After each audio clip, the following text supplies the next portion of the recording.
ఏమన్నారు? కవితమ్మని అరెస్ట్ చేయలే, అందుకే మేము అంటున్నాం వీళ్ళు ఒకటే అని. మరి ఇవాళ నేను అడుగుతున్నా ఆ రోజు కవితమ్మ సుప్రీంకోర్టులో కేసు ఉండే, స్టే ఉండే, అందుకే అరెస్టు చేయలేకపోయింది. కానీ ఇవాళ పగబట్టి ఇంటికొచ్చి ఒక కవితమ్మనే కాదు, కవితమ్మని అరెస్ట్ చేసిండ్రు, 2 ముఖ్యమంత్రులను అరెస్ట్ చేసిండ్రు. అంటే ఎట్లున్నదంటే రేసు ఉరుకుతే నేను ఒక్కనే ఉరకాలి తప్ప ఎవడు ఉండొద్దు ఇక మైదానంలో అన్నట్టు మోడీ గారు ఇవాళ మొత్తం ప్రతిపక్షాలను అరెస్ట్ చేసే ప్రయత్నంలో ఉన్నారు.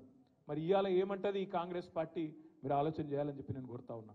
రైతు బంధీరా మగడా అంటే అది శాత కాదు, కరెంట్ ఇయనికి శాత కాదు, మహిళా సోదరి మనులకు నెలకు 2500 ఇస్తాను, అది ఈరా భయ అంటే అది లేదు, నెలకు 4000 ఇస్తాం ముసలోళ్ళ కన్నా అదేదిరా భయ అంటే అది దిక్కులేదు, ఇది ఏది తులం బంగారం అన్న ఆడపిల్లల పెళ్లికి అదేదిరా అంటే అది లేదు, ఇవేవి లేవు. అందుకే దాన్ని కవర్ చేయడానికి ఏం చేస్తుండు?